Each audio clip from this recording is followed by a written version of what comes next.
മാതാപിതാക്കളെ വേദനിപ്പിക്കരുതേ. ഇത് പറയുമ്പോൾ ഹലാലായ അള്ളാഹു അനുവദിച്ച പടച്ചവന് പൊരുത്തമുള്ള ഏത് കാര്യം മാതാപിതാക്കൾ പറഞ്ഞാലും കഴിയുന്നത് ചെയ്തു കൊടുക്കണം. മാതാപിതാക്കളെങ്ങാനും മക്കളോട് അന്യായം പറഞ്ഞു, വെറുതെ പറഞ്ഞു, പിന്നെ നീ ഉമ്മാനോട് മിണ്ടണ്ട, അത് കേൾക്കേണ്ട ആവശ്യമില്ല എന്നാ. ഉമ്മ പറഞ്ഞു വാപ്പാനോട് മിണ്ടണ്ട, അവർ തെറ്റിപ്പിരിഞ്ഞ ആൾക്കാരായിരിക്കാം, തൊലാക്ക് ചൊല്ലിയവരായിരിക്കാം. അല്ലെങ്കിൽ വാപ്പ പറഞ്ഞു കഴിഞ്ഞ് നിന്റെ ഉമ്മാന്റെ ആങ്ങളാരോടൊന്നും പോയി മിണ്ടണ്ട കേട്ടോ, എളാപ്പാരോട് മിണ്ടണ്ട, മുത്താപ്പയോട് മിണ്ടണ്ട, അല്ലെങ്കിൽ നിന്റെ അനിയന്മാരോട് മിണ്ടരുത്. കുടുംബ ബന്ധങ്ങളെ മുറിച്ചു മാറ്റലാണ്.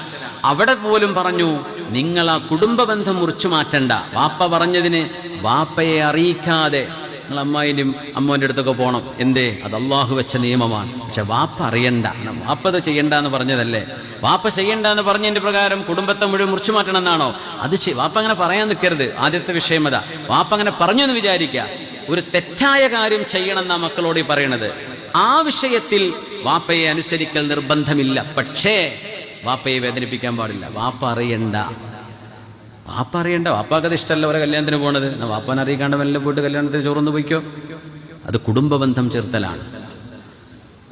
നമ്മുടെ കുടുംബത്തിലും നമ്മുടെ മക്കളും നമ്മുടെ നാട്ടിലും നമ്മുടെ ബന്ധങ്ങളിലൊക്കെ എത്ര പെട്ടെന്ന് കുടുംബ ബന്ധങ്ങളൊക്കെ മുറിച്ചു മാറ്റാണ്. നാട്ടുകാരോട് പോലും ഇല്ലാത്ത ദേഷ്യം സ്വന്തം ചോരയിൽ പിറന്ന ആൾക്കാരോട്.